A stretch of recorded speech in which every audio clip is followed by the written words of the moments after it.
नमस्कार,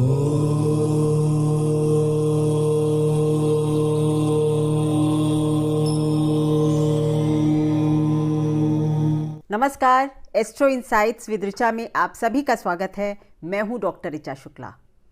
आज आपसे एक बहुत ही इंटरेस्टिंग टॉपिक पर बात करूंगी। आप लोग मेरे चैनल से ज्योतिष सीख रहे हैं, मुझे बहुत खुशी हो रही है। तो ऐसे ही एक इंटरेस्टिंग टॉपिक को लेकर आज आई हूं। क्या आप भी कुछ खास लग्नों में पैदा हैं? कुछ 4 खास लग्नों में अगर आप पैदा हैं तो आप भी पॉलिटिक्स में बड़ा नाम कमा सकते हैं, या आपका सेलिब्रिटी बनना तय है, और वो भी पॉलिटिक्स के क्षेत्र में।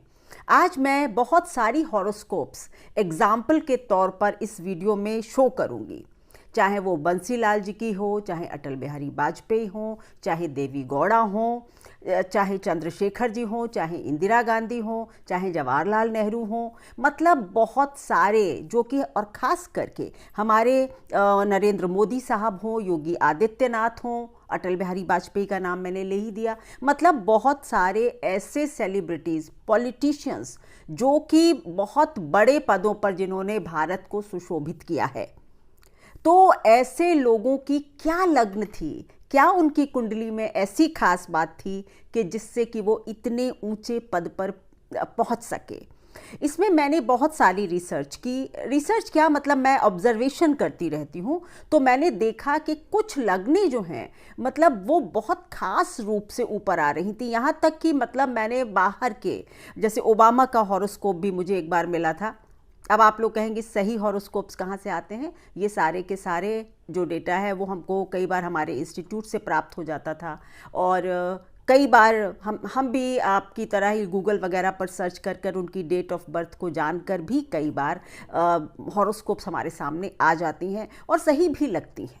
उनके इवेंट्स वगैरह को मिलाते हैं अगर हम, तो सही भी बैठती हैं। तो चलिए बताऊं आपको, बात करूं कि कौन कौन सी 4 खास लग्न होती हैं।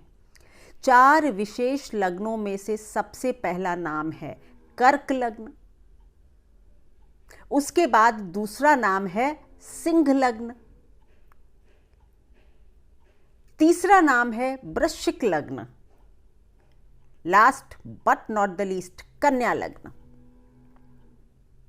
ये 4, देखिए वैसे बहुत सारे पॉलिटिशियंस अलग अलग लग्नों में भी पैदा होंगे, लेकिन यहां पर मैं बात कर रही हूं जो ऐसे पॉलिटिशियंस जो सदियों तक याद किए जाएं। ऐसा व्यक्ति जिसका कि प्रधानमंत्री का जो पद है या जो मुख्यमंत्री का पद है, जिसने बहुत सालों साल निभाया, या आप ये भी कह सकते हैं कि हिस्ट्री में थोड़े से याद किए जाएं। ठीक है, तो ऐसे लोग पैदा होते हैं इन लग्नों में। अब ऐसा इन लग्नों में क्या खास बात है कि भाई कर्क लग्न में हो, सिंह में हो, वृश्चिक में हो या फिर कन्या में हो। मैंने कुंभ लग्न के लोगों को भी बहुत ही विजनरी और बहुत पावरफुल होते हुए देखा है। देखिए वैसे तो वृषभ लग्न भी बहुत अच्छी है आपके अचीवमेंट्स के लिए। तो कुंभ और वृषभ को भी मैं थोड़ा सा ऐड कर दूंगी, लेकिन इन 4 लग्नों में तो बड़ा पॉलिटिशियंस बनाने का बहुत बड़ा मादा है। और अगर मैंने ये भी रिसर्च की कि अगर बहुत से ऐसे लोग भी हुए हैं जैसे कि वल्लभ भाई पटेल, तो उनकी लग्न ये नहीं थी, लेकिन उनकी भी चंद्र राशि जो है वो सूर्य और चंद्र के यानी कर्क और सिंह में ही शायद आती थी। मतलब ऐसे भी बहुत से पॉलिटिशियंस हैं जिनकी लग्न ये नहीं थी, तो फिर उनकी राशि ये अवश्य थी। यानी ये तो मानना पड़ेगा कि इन राशियों में कुछ तो दम है। क्यों है ऐसा? देखिए सबसे पहली बात यह है कि कर्क लग्न जो होती है या कर्क राशि जो होती है, वो हमारे फिक्स्ड ज़ोडियाक की, भचक्र की, काल पुरुष की चौथी राशि है। चौथा घर जो होता है वो हमारा सिंहासन होता है। सिंहासन, पद प्राप्ति, ये सब चौथे घर से होता है। जितने भी हमारे केंद्र स्थान हैं उसमें हमारे सुख, हमारी पोजीशन को जानने के लिए पाराशर जी ने कहा है कि चतुर्थ और दशम दोनों का अध्ययन अनिवार्य है। तो चौथा घर जो है वो क्योंकि पद प्राप्ति है नंबर 1, और दूसरा चंद्र की राशि है। चंद्र और सूर्य ही दो ऐसे ग्रह हैं जो राजसिक ग्रह हैं, मतलब राजा और रानी। तो कर्क लग्न क्योंकि पद प्राप्ति की राशि है, और आपके कर्क क्योंकि चंद्र सेकंड डिग्री का मतलब सुख देने वाला ग्रह है, पद की प्राप्ति देने वाला है, और रानी का दर्जा रखता है काल मतलब प्लैनेट्स की हायरार्की में। तो चंद्र की राशि या चंद्र की लग्न, यहाँ पर हम लग्न की बात कर रहे हैं, बहुत प्रभावशाली हो जाती है। कर्क लग्न में अगर आप पैदा हैं तो ये भी बात सच हो जाती है, क्योंकि आपका जो दूसरा घर है वो सिंह राशि में पड़ता है। कई बार ऐसे लोग बहुत बड़े परिवारों में पैदा हो जा सकते हैं, मतलब पॉलिटिकल परिवार में ही आप पैदा हुए और आपने भी आगे उस पॉलिटिकल लेगेसी को आगे बढ़ा दिया। कर्क लग्न में मैंने ये भी देखा है। हमारे जवाहरलाल नेहरू जी और इंदिरा जी दोनों इस बात के उदाहरण हैं। ठीक है, अब दूसरी बात होगी सिंह लग्न की। सिंह लग्न को मित्रों क्यों इतना इंपॉर्टेंस है? पहली बात, सिंह यानी कि सूर्य से रूल्ड लग्न है, सूर्य राजा है, इसमें कोई संदेह नहीं। दूसरी बात, ये काल पुरुष की पंचम राशि या पंचम स्थान के स्वामी होते हैं।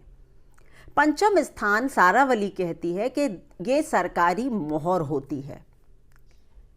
पांचवें घर से हम सरकारी मोहर, पद प्राप्ति, सरकार की पदों की प्राप्ति को देख सकते हैं। तो सूर्य की राशि है, सरकारी मोहर है, यानी अगर आपकी लग्न ही सिंह है तो आपके नाम के आगे, आपकी नेम प्लेट पर एक सरकारी मोहर, सरकारी ओहदा लग सकता है। वैसे भी अगर आप सिंह लग्न में हैं तो भी आप ये भी कह सकते हैं कि आप बड़े राजपत्रित अधिकारी हो सकते हैं, आप सरकारी अधिकारी हो सकते हैं। अगर और राजयोग नहीं है, बहुत स्ट्रॉन्ग पत्री नहीं है और आप नहीं बन पाए मतलब प्रधानमंत्री, तो आप राजपत्रित अधिकारी यानी मोहर होती है आपके नाम के आगे, आपकी लग्न के आगे। तो सिंह इसलिए। अब बात होगी कन्या। मैंने देखा कन्या के लिए हमारे श्री नरसिम्हा राव जी कन्या लग्न में पैदा थे और बहुत ही विजनरी नेता रहे और बहुत उनके मतलब प्रबल राजयोग थे कि इतने लंबे समय तक उन्होंने बहुत डिफरेंट पोस्ट्स पर सर्व किया और फिर अंततोगत्वा प्रधानमंत्री भी बने। कन्या लग्न में बाहर के भी बहुत सारे लोगों को, मतलब सेलिब्रिटीज़ को मैंने देखा है, पॉलिटिशियंस को, और यहाँ भी मैं कई एक आध उदाहरण ज़रूर दूंगी कि कन्या लग्न भी एक महत्वपूर्ण लग्न है। क्यों है? क्योंकि कन्या जो राशि होती है या जो स्थान है, छठा स्थान, वो काल पुरुष का छठा स्थान है। छठा स्थान क्या है? कंपटीशन। छठा स्थान है लगातार लड़ने की शक्ति। हमारे जितने भी ये चुनाव होते हैं माफ़ कीजिएगा, जितने भी चुनाव हों, कॉम्पिटिशन्स हो, ये सब छठा घर है। और अगर छठे घर को ही लग्न बना दिया जाए तो इसका मतलब ये हो जाता है कि आप लोग बहुत जुझारू हो जाते हैं, आपकी लग्न बहुत जुझारू हो जाती है। आप हर परिस्थिति में लड़कर भिड़कर आगे अवश्य आते हैं और सरकारी पदों को प्राप्त करने के लिए मतलब हमें चुनाव तो जीतना ही पड़ता है। तो ये कन्या लग्न को शायद इसलिए बहुत सारे हमारे एक दो प्रधानमंत्री भी कन्या लग्न के हुए हैं। तो कन्या लग्न का इसलिए कारण है। दूसरा, क्योंकि बुध की राशि है। हम जब पॉलिटिशियन बनते हैं तो हमें हमारी जो ऑरेटरी स्किल्स हैं, है ना, तो बहुत अच्छी होनी चाहिए, तो शायद अच्छे वक्ता बन जाते होंगे या जो भी है।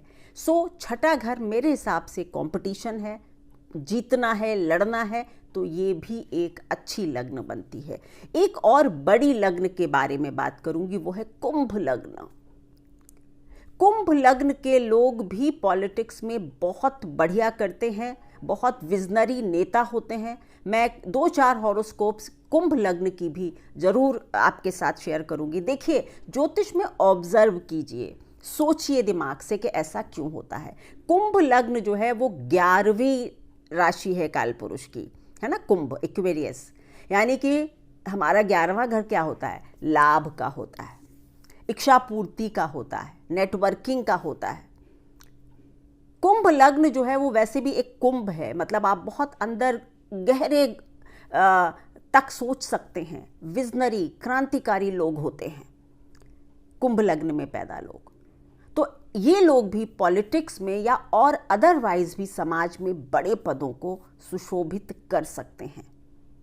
वृषभ लग्न को भी मैं बहुत अच्छी लग्न मानती हूँ, एक स्थिर लग्न है और ऐसे लोग भी लगातार बैल की तरह जुटकर बहुत बड़े पदों को प्राप्त करते हुए मैंने देखे हैं। ये 2 लग्न मैंने जोड़ दी हैं। कुंभ तो इसमें मैं इन 4 लग्नों के साथ ही जोड़ना चाहूँगी कुंभ को। वृषभ को मैंने क्या बोलूँ, इतना ज़्यादा पॉलिटिक्स में बहुत बड़े पदों पर नहीं देखा, लेकिन हाँ, राजनीतिज्ञ तो वृषभ लग्न में भी बहुत होंगे। यहाँ तो मैं बात कर रही हूँ कि सुप्रीम अथॉरिटी बनने की जो यात्रा है सरकारी पदों पर, उसमें क्या होता है। तो आपके लिए कर्क, सिंह, कन्या, यानी ये 4, 5, 6 और उसके बाद वृश्चिक लग्न, ये पॉलिटिक्स में सर्वोच्च पदों पर जाने के लिए विशेष लग्न बन जाती हैं। आप भी चेक कीजिए, आपके में तो नहीं है। और अगर राजयोग भी हैं आपके पत्रिका में, यानी अदरवाइज ये लग्न भी है, सूर्य भी पावरफुल है, चंद्र पावरफुल है, महापुरुष योग हैं आपकी कुंडली में, तो आपको इस तरह की यात्रा में सफलता प्राप्त हो सकती है। कुंभ लग्न को भी आप इसी विशेष क्रम में रखिए। आप लोग रिसर्च कीजिए, खुद ढूंढिए, आपको पता चलेगा कि कुंभ लग्न भी इसी तरह की एक चमत्कारी लग्न है।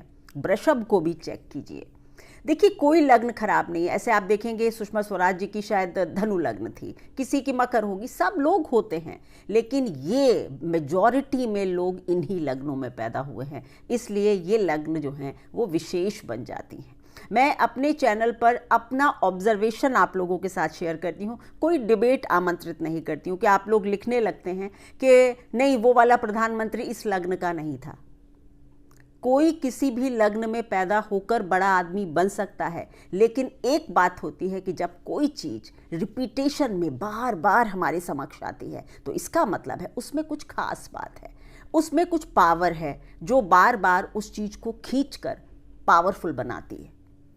तो ये थी एक छोटी सी मेरी ऑब्जर्वेशन कि पॉलिटिक्स में अगर बड़ा पद प्राप्त करना है तो इन लग्नों में अगर आप पैदा हैं तो खुश हो जाइए और अपना और मेहनत से काम कीजिए।